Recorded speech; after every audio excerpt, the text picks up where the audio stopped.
গ্রামে পণ্ডিতজির আগমন তিনি জোরদার প্রবচন দিলেন। গ্রাম জুড়ে কুকুরেরও অভাব ছিল না। তিনি বললেন, দেখো, গঙ্গায় স্নান করলে সব পাপ ধুয়ে যায়। সব মানুষ মন দিয়ে শুনল। পেছনে কুকুরগুলো ভিড় করে শুনল। যত লোক জড়ো হয়েছিল সবাইকে মিষ্টি বিলি করা হলো শালপাতার ঠোঙায়। লোকজন পেট ভরে মিষ্টি খেয়ে ঠোঙা ফেলে দিল পেছনে। প্রবচন শেষ হলো। পণ্ডিতজি নিজের পথে চলে গেলেন। গ্রামে লোকেরাও চলে গেল। কুকুরগুলো সভা ডাকল, বলল, সারা জীবন কুকুরই রয়ে গেলাম, এবার একটা সুযোগ এসেছে।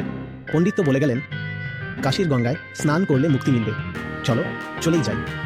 সব কুকুর দল বেঁধে রওনা দিল বারাণসীর দিকে। কিন্তু কয়েকটা কুকুর পেছনে থেকে গেল।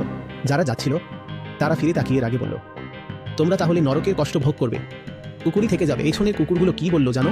বলল, সব কুকুর যদি বারাণসী চলে যায় তাহলে ঠোঙা চাটবে কে? তাহলে কি সত্যিই সবাই মুক্তি চায়? সবারই কি বারাণসী যাওয়া দরকার? ঠোঙা তো পড়েই আছে। আচার্যজি কি ওই মিউজিকের সঙ্গে পাল্লা দিতে পারবেন? ওদিকে কেউ খুঁটি ধরে নাচছে, দুনিয়া রঙিন হয়ে যাচ্ছে, গোলাপ ঝরছে, আর অন্য এক উইন্ডোতে এই যে বসে আছে, তুমি কি দেখবে কখনো?